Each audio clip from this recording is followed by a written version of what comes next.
Graça e paz, querido, tudo bem? Glória a Deus.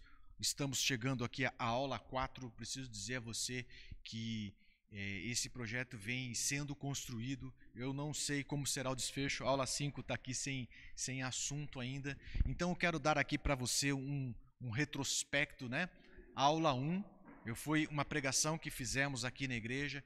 Qual é o meu papel nesse projeto que Deus tem dado à nossa igreja, dado às nossas vidas? Como que eu atuo nisso, né? É a aula Resplandeça a Glória, como que a gente atua nesse projeto. Aula 2, o que fazemos como igreja para cumprir esse chamado? O que a gente faz todo dia, né, para cumprir esse chamado, para cumprir o projeto que Deus confiou a nós? É a aula 2, o processo. A aula 3, a nossa referência, qual é o nosso... no que nos espelhamos? Qual é a nossa referência ministerial? O ministério de Jesus. Aula 3. E a aula 4, hoje nós vamos estudar aqui 3 estágios do discipulado do Senhor Jesus. Me surpreendeu, é novo para mim também. 3 estágios do ministério de Jesus. Parece que Jesus também tinha o seu tripé, as suas 3 frentes de trabalho. Então é aqui hoje que nós vamos começar, né? Que Deus te abençoe, que o Espírito Santo esteja na tua casa, esteja com você, que você possa ser igualmente ministrado pelo Espírito Santo, que o Senhor venha acrescentar na tua vida algo novo. Então, queridos, vamos lá, 3 estágios do ministério de Jesus, retrospecto da última aula. Jesus tinha um crivo de seleção, a seleção dos seus discípulos foi pautada na atitude. Jesus esperava atitude, Jesus não buscou pessoas passivas, o Senhor buscou pessoas que tinham atitude. Qual era o método de ensino de Jesus? Era um método de ensino na prática. Jesus ensinou por ações. E Jesus não ensinava uma filosofia. Jesus não passava um ensinamento apenas como um ensino, né? Jesus passou um ensinamento para ser um projeto de vida, para fazer parte de um estilo de vida. Então, resumo da aula passada, nós vamos para o primeiro estágio do treinamento de Jesus, o primeiro estágio do discipulado de Jesus. E a gente chama esse primeiro estágio de vinde a mim. Fala para o teu irmão que está do teu lado aí, vinde a mim. Essa é a fala do Senhor Jesus. Hoje eu vou ler alguns textos bíblicos com você. Esteja com a tua Bíblia aí, anote. Primeiro texto que a gente vai ler, Mateus 11, versículo 28 ao versículo 30, um dos apelos mais lindos do Evangelho, e na minha opinião, o mais bacana do Evangelho, é o apelo que Jesus faz nesse primeiro estágio. Diz o texto assim, ó: venham a mim todos que estão cansados e sobrecarregados, e eu lhes darei descanso. Tomem sobre vocês o meu jugo e aprendam de mim, pois sou manso e humilde de coração, e vocês encontrarão descanso para as suas almas, pois o meu jugo é suave e o meu fardo é leve. Olha que lindo. Venham a mim, versão Ferreira Almeida, vinde a mim. Vinde a mim. Essa é a primeira fase do treinamento do Senhor Jesus, o primeiro convite. O que o Senhor Jesus está proporcionando às pessoas? O que esses que atendem a esse convite do Senhor experimentam? Experimentam alívio, experimentam descanso, experimentam cura e libertação. Olha o nosso primeiro pilar de trabalho aqui. Cura e libertação. Eles experimentam alimento. O Senhor os alimenta espiritualmente, alimenta fisicamente. Essa é a fase que Jesus multiplica os pães. Essa é a fase que o Senhor cura os enfermos. Essa é a parte em que o Senhor ministra esperança, ministra salvação, que Jesus faz inclusão daqueles que estão excluídos, aqueles que vivem à margem da sociedade. Então, queridos, esse é um momento que uma multidão responde a esse chamado e uma multidão segue Jesus. Uma multidão passa a seguir a Jesus. É um primeiro estágio. Todos nós que já somos crentes, um dia atendemos a este chamado, vinde a mim. E nós, eu não lembro como foi eu não sei como foi a sua conversão, eu lembro da minha experiência, mas todos nós de alguma forma nos deslocamos até o Senhor, atendendo a esse chamado. Uma participação ativa minha e sua, dizendo sim, eu atendo o teu chamado. eu entendo que o Senhor tem algo a acrescentar na minha vida. Terminamos aqui então esse primeiro estágio, um estágio já experimentado por todos nós. É um momento assim, né, o ambiente, né, é um ambiente bem envolvente, é um ambiente muito animado, muito feliz, é um ambiente cheio de alegria, né, esse momento de encontrar descanso no Senhor. Em seguida, vem o segundo convite. O segundo convite é: vinde após mim. Não é? O primeiro é: vinde a mim. Agora é: vinde após mim. E o texto bacana, um texto que ilustra o que vai acontecer nesse segundo estágio, é o texto de Lucas, o capítulo 14, versículo 25 até o versículo 27, diz assim: uma grande multidão ia acompanhando Jesus. Esses são aqueles que responderam o primeiro chamado. Uma grande multidão ia acompanhando Jesus. Este, voltando-se para ela, disse, Jesus, voltando para a multidão, disse: se alguém vem a mim e ama seu pai, sua mãe, sua mulher, seus filhos, seus irmãos e irmãs, até a sua própria vida, mais do que a mim, não pode, fala para o teu irmão, não pode ser meu discípulo. E aquele que não carrega a sua cruz e não me segue, não pode ser meu discípulo. Então aqui o tom muda. O tom lá, o tom da voz do Senhor era: vinde a mim, todos vós, era um tom mais suave. Mas agora aqui o Senhor faz um convite mais firme. Ele faz um convite para deixar de ser apenas seguidor e passar a ser discípulo. É essa que é a transição desse momento. Então, nesse momento, há um grande peneiramento. Não é? Seguidor é o que a gente tem aí nas mídias sociais. Seguidor é o que a gente tem no YouTube, tem no Instagram. São pessoas que são simpatizantes, mas não são comprometidas. São pessoas que sem vínculo. São pessoas que se movem pelo momento, se movem pela emoção, se movem pela moda, se movem por qualquer coisa, mas não estão envolvidas, não estão engajadas, não estão interessadas em pagar um custo. Mas o Senhor Jesus não está. Agora há um apelo de atitude. O Senhor quer que esses seguidores deixem de ser apenas seguidores e passe para um outro estágio, um estágio de ser discípulo. De ser discípulo, envolvidos, pessoas envolvidas num projeto. Então, o Senhor volta para a atitude o quê? De renúncia.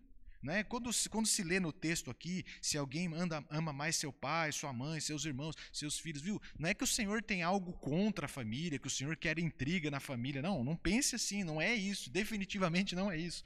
Na verdade, o que o Senhor está dizendo é que nós precisamos amar a Ele acima de tudo. Amar a Ele acima de tudo. O segundo passo, né, que o Senhor Jesus propõe é que se tome a cruz. A ideia é de que o discípulo precisa entender que há um custo, a missão tem um custo. O discípulo precisa entender que ele precisa assumir as suas responsabilidades. Assim como o Senhor Jesus tem uma cruz, né, o discípulo também tem uma cruz. E em seguida Jesus faz mais um apelo. Precisa renunciar, precisa amar a Deus acima de tudo, precisa assumir as suas responsabilidades e precisa seguir a Jesus. E nós precisamos entender que seguir a Jesus está indo para onde? Qual é o destino terreno de Jesus? Jesus, no seu destino terreno, ele está indo a cada dia mais em direção à cruz.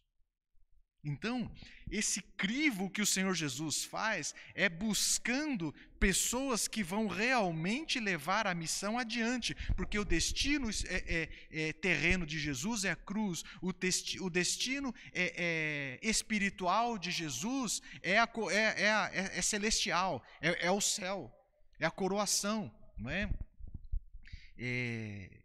Mas os discípulos precisariam dar sequência ao projeto. Então aqui há um grande peneiramento de quem é e quem não é discípulo. Aqui, então a gente tem, eu às vezes brinco, você que acompanha, ouve as nossas pregações e tal, às vezes eu brinco, falo assim, é florzinha de Jesus. Na verdade não. Aquele que não toma cruz, aquele que não segue, não é discípulo. O texto é muito enfático nisso. Não pode ser discípulo. Então não tem discípulo café com leite, não tem discípulo florzinha de Jesus, não tem discípulo faixa branca, né? Ou é discípulo ou não é. Então, com esse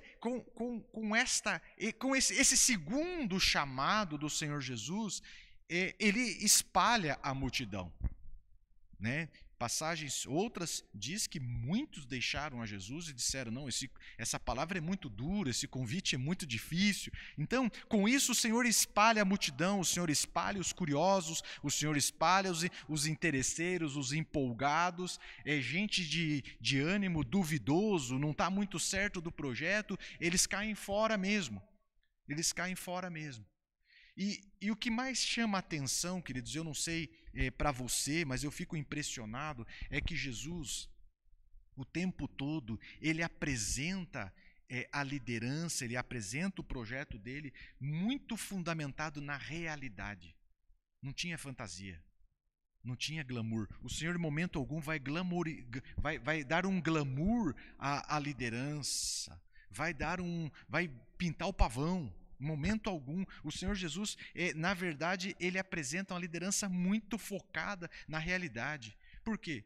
Porque ele está indo para a cruz. Ele não quer a gente empolgada, ele não quer a gente animadinha do lado dele. Esse crivo é importante, sabe por quê? Porque este crivo selecionou discípulos que mudaram a história da humanidade. Este crivo de realidade, de um chamado à cruz, um chamado à renúncia, atraiu discípulos que fizeram de fato a diferença. Então, às vezes, eu fico assim pensando, poxa, será que Jesus queria discípulo mesmo? Né? Porque Jesus aqui tem um outro apelo, vamos ler juntos aqui, Lucas 9.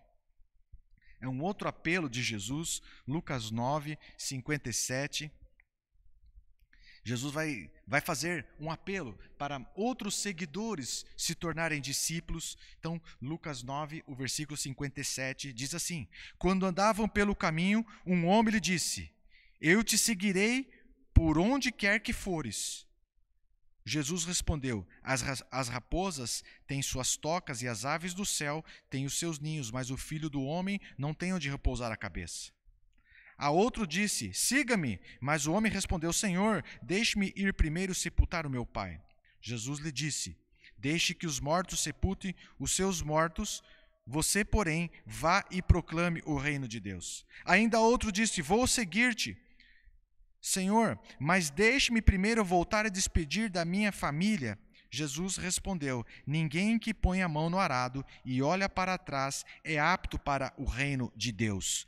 Então, Jesus aqui está propondo a cada um romper, uma renúncia. A impressão, às vezes, é que Jesus não quer ser seguido, não quer discípulo. Ele é tão firme na sua colocação que parece que ele está desanimando as pessoas. Mas a verdade é o seguinte: o Senhor Jesus está buscando por pessoas que realmente querem ser discípulos. Aqueles que realmente vão suportar toda a pressão, toda a perseguição. Nós conhecemos a história, nós conhecemos o livro de Atos, não é? Então, o Senhor Jesus está trabalhando líderes, discípulos, pessoas preparadas para levar a missão adiante, não é? A nossa aula passada nós falamos que o sucesso do ministério de Jesus se deu porque ele conseguiu gerar discípulos capazes de levar a missão adiante. Bom, quando o Senhor fala que que o Filho do Homem não tem onde repousar a cabeça, o Senhor está falando que é importante, que para segui-lo é importante a renúncia do conforto. Na outra passagem, quando o rapaz fala, eu preciso sepultar o meu pai, não pense que Jesus está sendo indelicado, que o pai do rapaz está lá no caixão, esperando. Não é isso. Né? A ideia é que o pai dele estava vivo já com alguma idade, talvez viesse a viver mais 5 ou mais 10 anos. Então a ideia é assim: Senhor, daqui 5, daqui 10 anos, quando meu pai falecer, eu vou te seguir. Então Jesus fala: não, ajuste a sua prioridade, faça um ajuste de prioridades. Deixe que outros vão cuidar do teu pai até ele falecer. Mas você vem e segue-me. Né? O outro, eu preciso me despedir dos meus familiares. O que o senhor está falando para ele? Viu, para me seguir, precisa romper com vínculos emocionais. Não é que não deve se ter apreço à família, não. É precisa romper, né, com vínculos emocionais para seguir o Senhor. Então, aqui está o crivo, aqui está um critério muito firme para selecionar, para gerar discípulos que vão mudar a história da humanidade. Vamos para mais uma próxima tela. Está aqui. Discípulos que vão mudar a humanidade. Discípulos que têm um entendimento muito claro, cientes do preço, do custo da missão. É isso. É isso. Não tem, viu, no discurso do Senhor, no meu discurso, na minha pregação, na pregação de outros, pode haver espaço para uma ilusão, para uma fantasia, mas no discurso do Senhor Jesus não há espaço para ilusão. Então, Lucas 14, a gente já leu uma parte dele, vamos ler a outra parte. Por que dessa forma tão firme de Jesus, tratando as pessoas?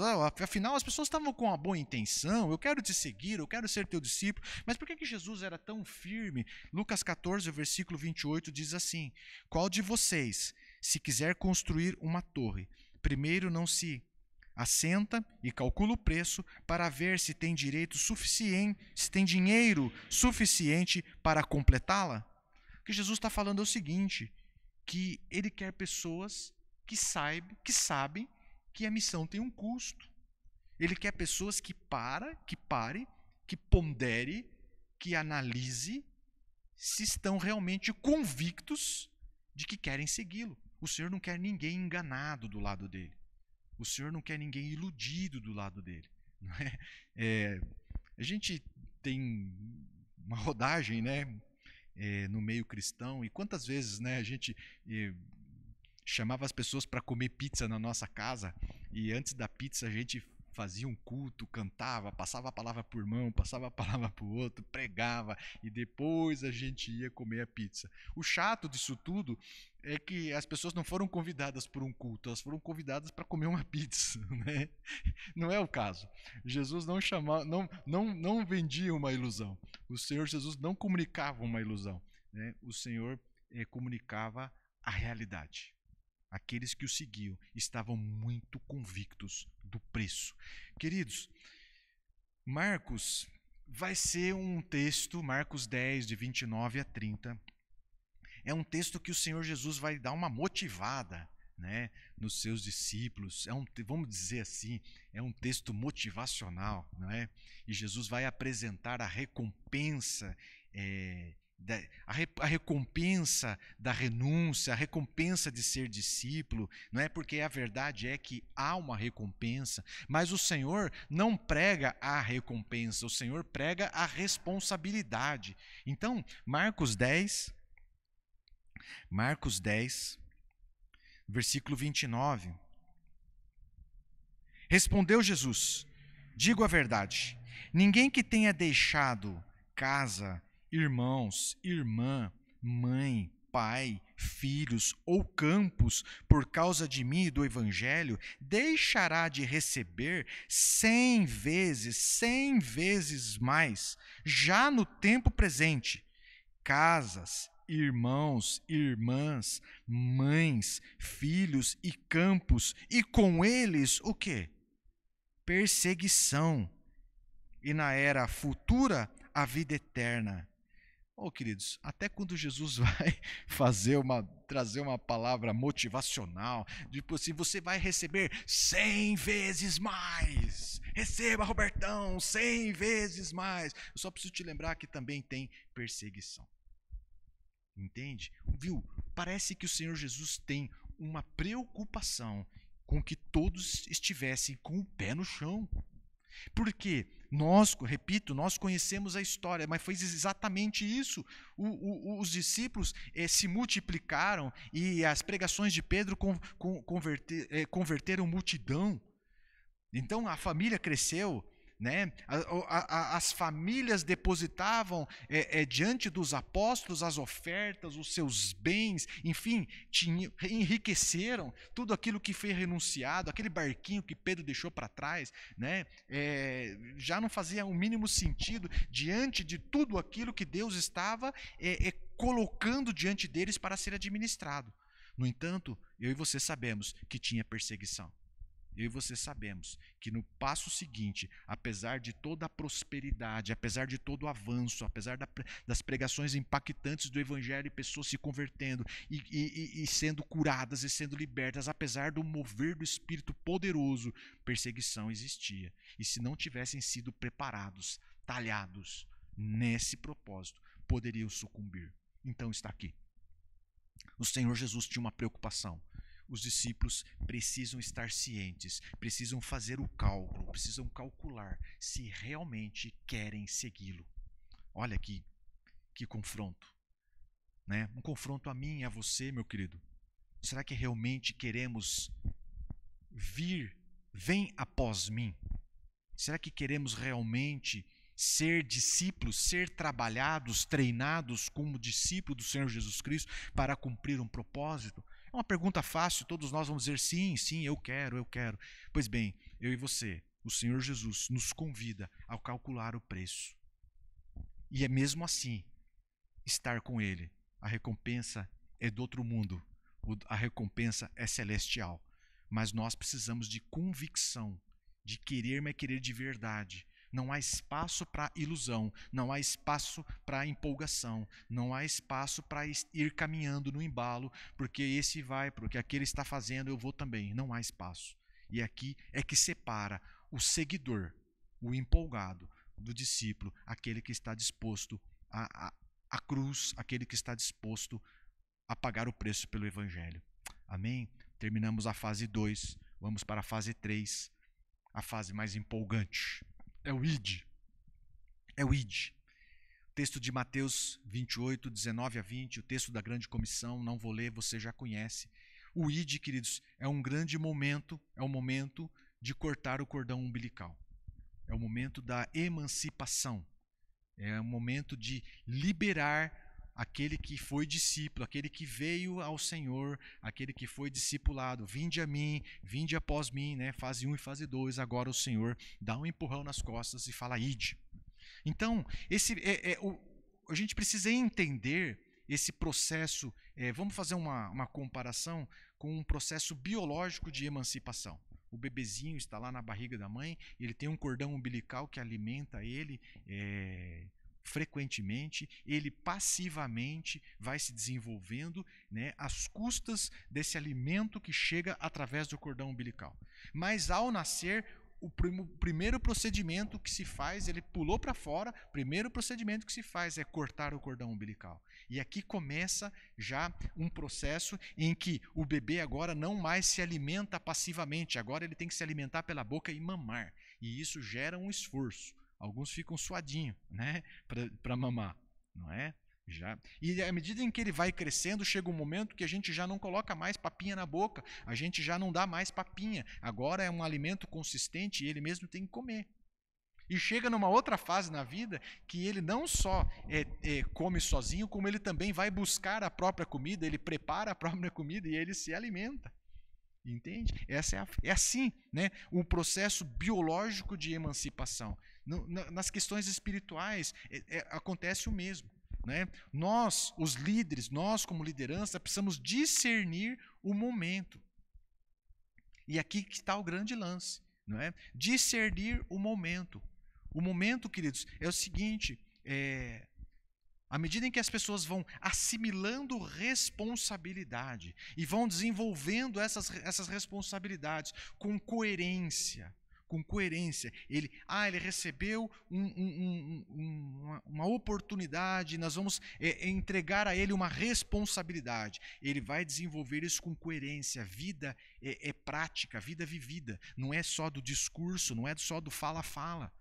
É coerente do que fala com o que vive. Entende? Então, à medida em que assume essa responsabilidade, desenvolve esse ministério, isso que foi confiado a ele, com responsabilidade, com coerência, com seriedade, com dedicação, então vai se aumentando a autonomia. Deixa eu te dizer, discernir o momento foi mais ou menos o que talvez o teu pai tenha feito com você quando você começou a dirigir. Senta aqui, faz assim, faz assado. Dirige para cá, dirige para lá, aperta aqui. Até que um dia desses você teve a liberdade de dirigir sozinho. Então, nós precisamos discernir o momento. O momento para começar a entregar mais responsabilidade. Foi coerente. Desenvolveu com responsabilidade, com dedicação. Se entrega mais autonomia. Se dá mais autonomia, se dá mais responsabilidade, mais autonomia, mais responsabilidade, e assim por diante, até que se emancipa, se autoriza a fluir, se autoriza a liderar outros, agora a fazer discípulos, a treinar outros. Então, aqui tem os erros da liderança. Os erros da liderança é não discernir o momento, não é? Nesta página tem os erros da liderança e na outra página, na próxima folha, tem os erros do liderado. Aqui estão os erros da liderança. Não tem discernimento do momento. Não emancipa, não libera, retém, prende. Então, fica um ciclo sem fim, não é? Porque as pessoas não entendem o propósito do treinamento, porque nunca serão enviadas. Eu estou sendo treinado para quê? Nunca vou ser enviado. Entende? Então, ignorar o ID, queridos, é um erro cruel. Por quê? Primeiro porque frustra o propósito de Deus. Qual é o propósito de Deus? Vinde a mim, vinde após mim e vai. Só vai. ID. Esse é o propósito de Deus. Mas quando a liderança não tem discernimento do momento e ignora o ID, ela frustra o propósito de Deus e adoece a igreja. Por que adoece a igreja? Porque cria pessoas que não têm o desejo de avançar. Cria pessoas que não têm o desejo de ir, de fazer discípulos, de conquistar. Cria-se plateia. Uma plateia passiva, tolerante, que está ali para receber mais uma pregação, enfim, mais um treinamento, mais um seminário, mas para ele mesmo, ele não tem aplicação, ele não tem onde aplicar o treinamento e o conhecimento que recebeu. Então, o sucesso ministerial, e eu falei isso na outra aula, não é o número de membros não se mede pelo número de membros que uma liderança tem, ou pelo número de líderes que uma liderança tem. Não é. Se mede pelo quanto de pessoa que se preparou e enviou. Não, nós já preparamos tantas pessoas. Glória a Deus, enviou quantos?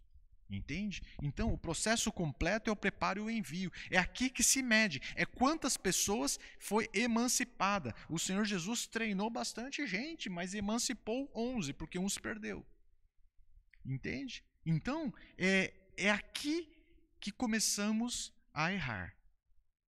Nós, como liderança, precisamos discernir o momento e entregar responsabilidade. Entrega a responsabilidade e observa como a pessoa responde a essa responsabilidade. Tenho certeza que se teu pai entregasse a chave do carro para você dar uma volta no quarteirão, eu acho que você não fez isso, com certeza não fez isso, e você não deu a volta em um quarteirão, você deu a volta em 10 quarteirões. E seu pai esperava que você voltasse em 5 minutos e você voltou em meia hora.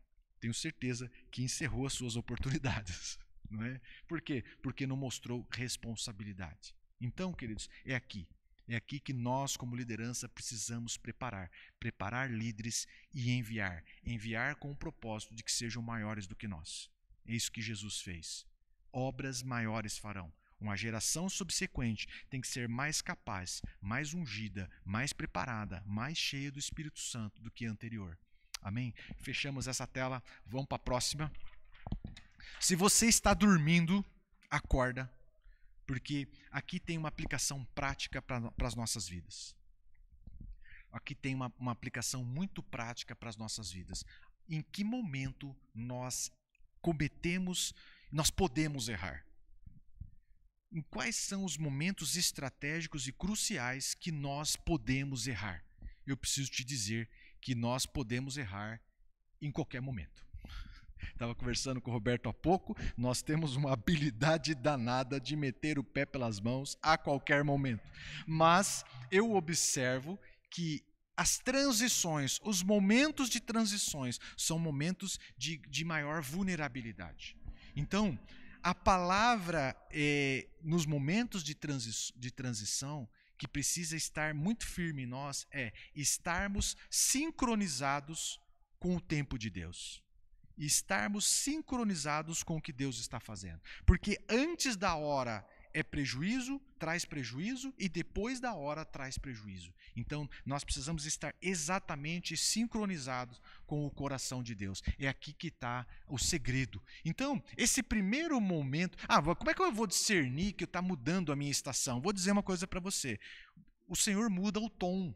O tom da voz do Senhor muda. Eu não sei como que o Senhor fala com você, mas preciso te dizer que no vinde a mim, é assim, vinde a mim, filhinho, em verdade vos digo, entende? Mas de repente o Senhor muda o tom. O Senhor fala assim, viu, aquele que não toma a sua cruz, não é meu discípulo. A tua cruz está ali. Entende? O tom do Senhor muda, a forma com que o Senhor nos ministra muda, e nós precisamos estar sincronizados, atentos, antenados naquilo, no tom da voz do Senhor, naquilo que o Senhor está nos falando. Então, a primeira mudança aqui é a mudança, né? Do estágio 1 para o estágio 2. É quando deixamos de ser seguidor para ser discípulos. Então, aqui, queridos, é um momento de crucial, encruzilhada na nossa vida. Quando somos nós estamos deixando o vinde a mim, né? Nós já atendemos, vinde a mim, estamos lá sentados à mesa, nos fartando com o pão multiplicado, experimentando a cura, experimentando a libertação, assistindo os espetáculos do sobrenatural de Deus, porque Deus dá espetáculos sobrenaturais, né? Mas de repente o tom muda e o Senhor fala, toma a tua cruz e siga-me. Eu estou indo para a cruz, o meu destino é a cruz, vem comigo. Não é? E o tom muda. Então, queridos, aqui é onde podemos falhar. Por quê? Porque às vezes muita gente fica pelo caminho porque não renuncia. Está envolvida demais com as coisas dessa vida. Está encantada demais com as coisas dessa vida. Tem projetos demais e, desculpa, Senhor, mas não dá para seguir. E fica pelo caminho. Outros não vão adiante porque falta tempo. Uma coisa muito comum nos nossos dias. Não consegue priorizar. Então, trabalha demais, estuda demais, passeia demais, viaja demais, lazer demais, que mais? Netflix demais, série demais. E não tem tempo. Não dá, me falta tempo. Eu tenho a impressão, queridos, que essas séries que a gente tem de montão aí é para justamente quebrar esse argumento nosso, né? Que não tem tempo, né? Porque se tem tempo para assistir uma série, eu acho que a gente tem tempo para outras coisas, sim ou não? Né? Então, enfim, muitas pessoas se perdem nessa transição. Por quê? Porque falta disposição. Não, eu acho que eu não estou cansado, eu acho que isso não é para mim. Outros, por dúvida, ficam olhando atrás, ficam fazendo conta, e precisa fazer mesmo, mas precisa renunciar. precisa deixar atrás, e elas não conseguem se desligar daquilo que estão renunciando. Nossa, eu estou deixando muita coisa, estou deixando o meu barquinho aqui para seguir a Jesus, será que vale a pena? E fica nessa, vou, não vou, e o Senhor vai. E quando vê, já foi. Não é? Eu acho assim que eu estou numa fase complicada da minha vida, depois que eu casar, eu vou me dedicar e vou me treinar para o exercício ministerial. Aí dele casa.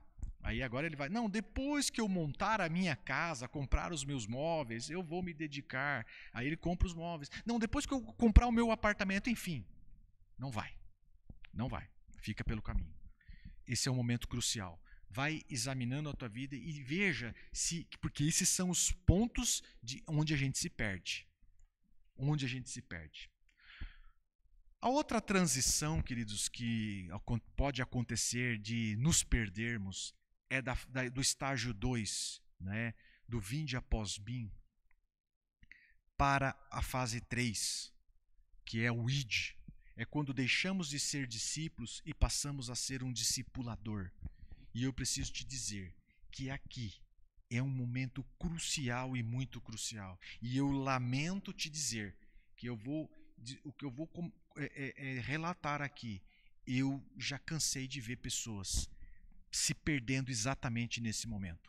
Uma infinidade de pessoas com chamados, com talentos, com unção, com sabedoria, com competências naturais, que poderia ser alguém impactante, ungido pelo Espírito e transformar, ser uma ferramenta de Deus valiosa.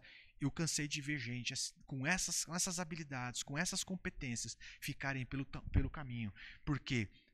Porque vacilam, se perdem exatamente nesse momento de transição. É quando ele deixa de ser discípulo e passa a ser discipulador. Então aqui é assim, como é que eu sei esse momento? Meu querido, é a hora que o Senhor começa a mudar o tom. Ele já não está falando mais em verdade vos digo, bem-aventurado, não está mais falando assim. É a hora que ele fala assim, até quando estarei entre vocês, ó povo de pouca fé? Vai, então você fala, opa, viu?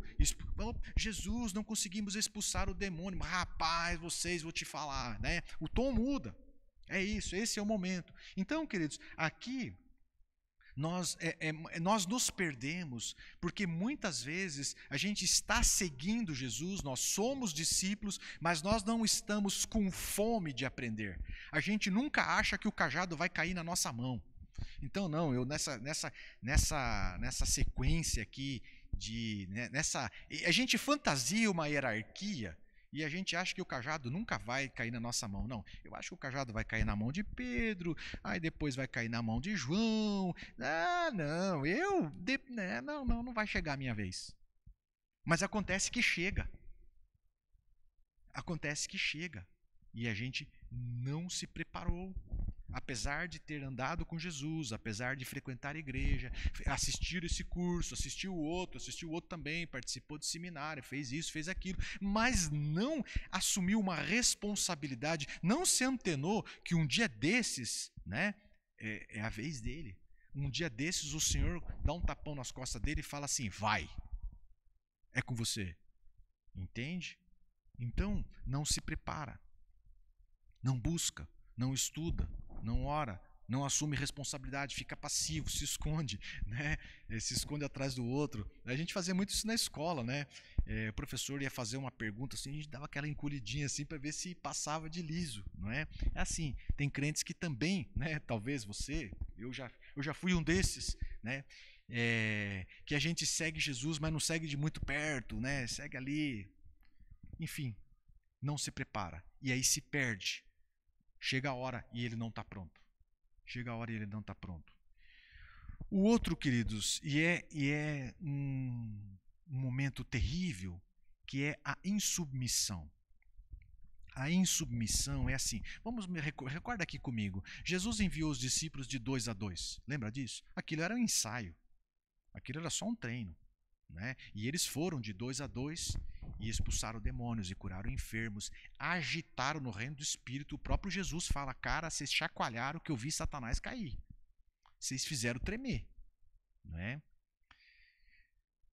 os discípulos, a pessoa que que tem esse espírito insubmisso, ele tem muita dificuldade de voltar de um momento de sobrenatural, de um momento em que ele foi eficaz, de um momento em que ele foi usado. Ele tem dificuldade agora de sair dessa condição de uma ferramenta usada por Deus poderosamente e voltar para a cadeirinha de discípulo.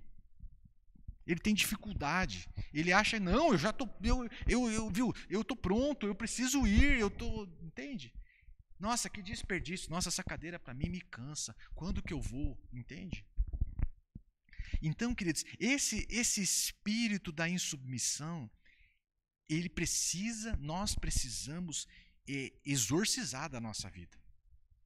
Sabe por quê? Porque aqui a insubmissão é a arte de queimar etapas. A insubmissão é a arte de queimar etapas. Vou pedir, você podia pegar uma água para mim? O insubmisso, queridos, ele sai do vinde a mim e ele não quer vir após mim. Ele não quer o treinamento. Ele quer 1, 2 ou 3 aulas, mas o que ele quer mesmo é o id. O insubmisso, ele está de olho no id.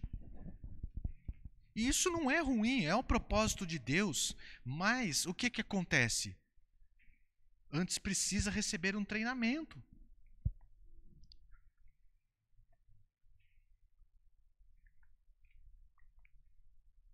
E o inimigo tira proveito disso.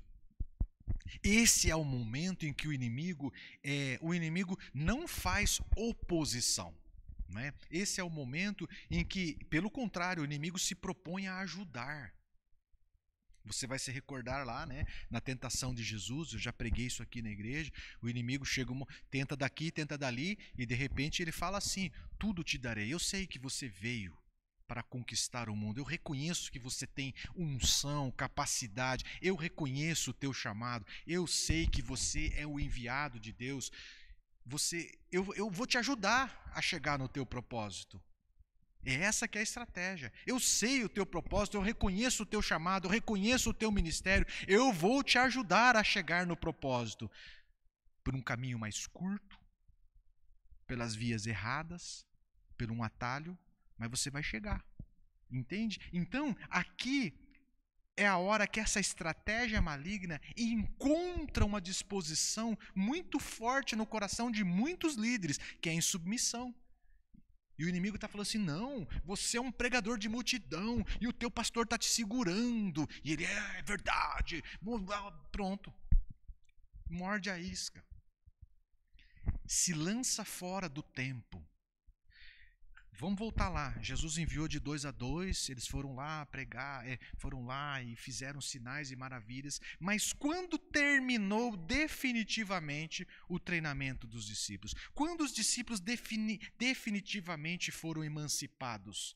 Até Atos 1, o Senhor Jesus fala, ficar em Jerusalém até que do alto seja revestido de poder. Entende? Viu? Foram emancipados em Atos 2.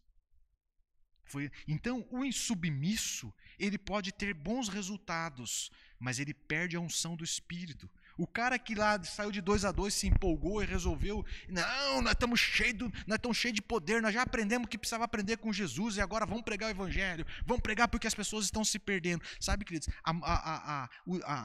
o discurso é bom, mas a motivação não é boa. Não, as pessoas estão se perdendo e nós precisamos pregar, mas viu, está na hora.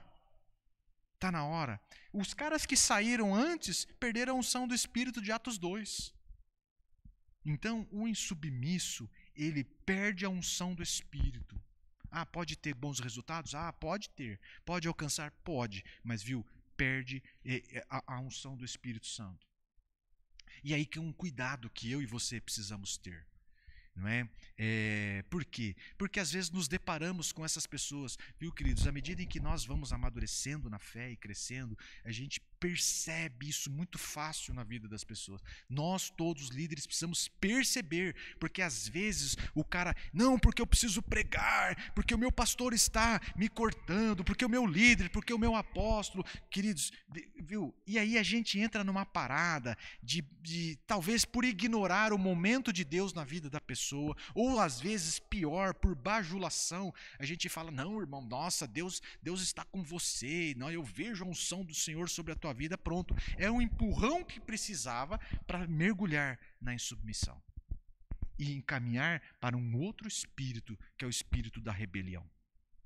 Então, nós precisamos romper com a idolatria no coração de muitos dos nossos discípulos. Esse discurso de que, não, o meu líder está atrasando o meu ministério. Irmãos, vamos analisar bem. Quem nos chamou não é o Senhor? Quem nos chamou é o Senhor. Se o teu líder está atrasando o projeto de quem? Seu ou do Senhor? Do Senhor. Ele que se resolva com o Senhor. Agora, vamos voltar para a história, né? Se tem alguém que poderia dizer que estava sendo atrapalhado pelo seu líder, era Davi, não é? Saul era o cara que estava determinado a botar Davi em atraso. Na verdade, queria matá-lo. Agora, raciocinando, Saul definitivamente colocou o ministério de Davi em atraso, ou foi uma ferramenta de Deus para transformar um guerreiro em um rei muito capaz, num rei poderoso? Então, raciocina nesse sentido. Há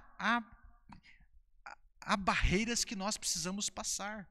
Há apertos que fazem parte do nosso treinamento. Um não pastoral, um não de um líder, uma segurada faz parte.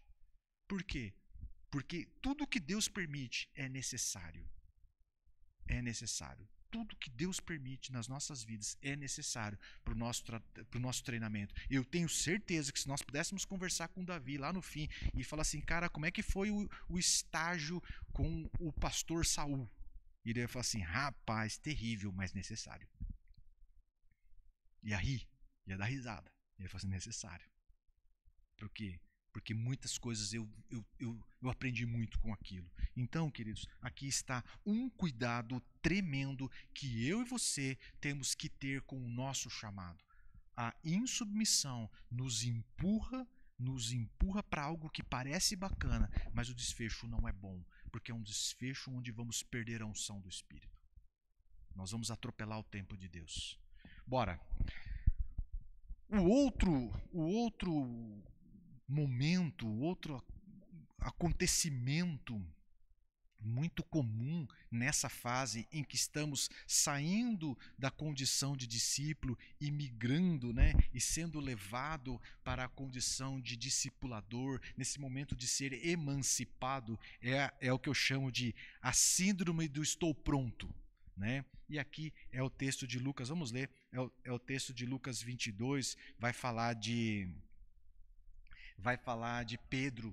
Lucas 22, o versículo 31. Jesus fala para Pedro, né? Simão, Simão, Satanás pediu vocês para peneirá-los como trigo, mas eu orei por você, para que a sua fé não desfaleça, e quando você se converter, fortaleça seus irmãos. Vamos dar uma pausa aqui, você não fecha a tua Bíblia ainda não, né? O que está acontecendo é o seguinte, Jesus fala para Pedro, assim, Pedro, deixa eu te falar, cara, o inimigo quer destruir a tua vida. O inimigo está armando uma cilada para destruir a tua vida. Pedro, eu acho que o ministério pode ser algo perigoso para você.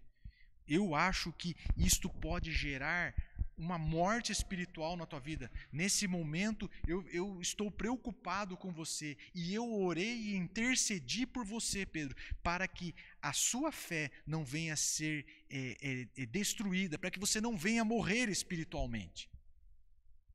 E aí, queridos, Jesus orou por Pedro, intercedeu por Pedro, né? O texto diz isso. E sabe qual que foi a resposta de Pedro? Qual foi a resposta de Pedro? Está lá no versículo 33. No versículo 33 está a resposta de Pedro. Eu não sei você, como você reagiria se o teu líder falasse assim: meu irmão, eu estou muito preocupado com você, eu estou intercedendo por você, porque o ministério pode ser uma cilada na tua vida, né? Olha a resposta de Pedro. Mas ele respondeu: estou pronto para ir contigo para a prisão e para a morte. Bom, você conhece a história, né? A verdade é o seguinte, queridos. Se não fosse a intercessão do Senhor Jesus, Pedro podia ter morrido espiritualmente. É isso que Jesus estava dizendo. Eu não sei o que é peneirar como trigo, mas eu acho que ele ia passar por um aperto, não é? Se não fosse a intercessão do Senhor Jesus, Pedro poderia ter sucumbido na fé. Outra, Pedro poderia ter sido, inclusive, poupado das lágrimas amargas se não tivesse a síndrome do estou pronto.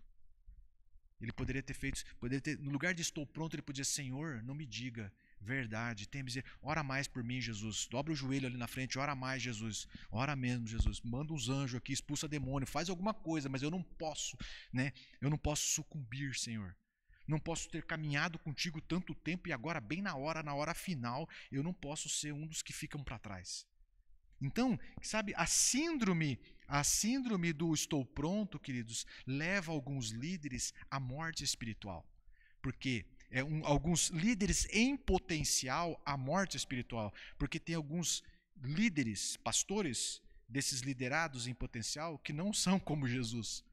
Não intercedem. Quer ir, meu? Né? E aí a pessoa se machuca.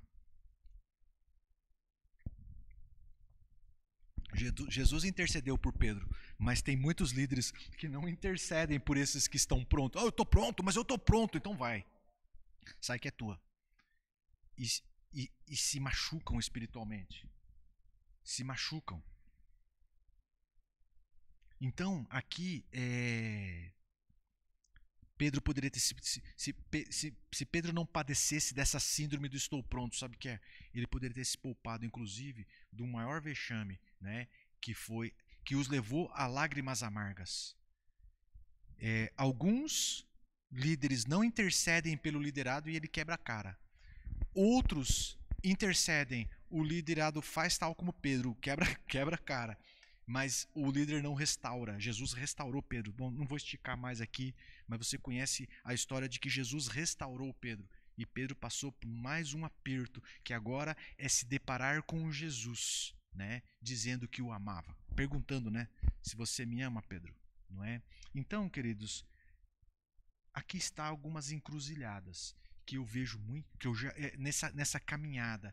Eu fiz um retrospecto. 30 anos, cara, eu tô ficando velho. 30 anos, eu fiz um retrospecto de 30 anos e eu enumerei muita gente, mas muita gente boa, muita gente bem treinada, muita gente capaz. Alguns sucumbiram na fé e outros viveram um ministério muito raso, muito aquém daquilo que Deus tinha para eles. Parece que perderam a unção do Espírito, se anteciparam, perderam o derramar de Atos 2, perderam a plenitude. Então, eu não sei qual estágio que você está. Se você está na fase do vinde a mim, vai mesmo ao Senhor. Se você está na fase do vinde após mim, tome a tua cruz, meu irmão, existe um preço, mas eu digo para você, vale a pena. Eu decidi pagar esse preço. É um preço que vale a pena. E se você está nessa fase da transição aqui, do id, não, fique atento. Fique atento. A resposta boa em qualquer momento, é obediência e submissão. A resposta boa, em qualquer fase que você esteja, é obediência e submissão. O Senhor é dono do ministério. O Senhor é dono das nossas vidas. Ele se incumbe de nos levar à posição que Ele determinou. Amém? Que Deus te abençoe. Fique na paz do Senhor Jesus Cristo. Semana que vem a gente termina com mais uma aula. Agradeço a tua companhia. Preciso te dizer, você precisa orar. Orar para se enxergar dentro desse projeto do Senhor. O Senhor Jesus também tem o seu tripé, as 3 fases. Este é um modelo que gerou discípulos que mudaram a história da humanidade, fizeram com que o evangelho chegasse a mim e a você. Que Deus te abençoe, fique na paz do Senhor.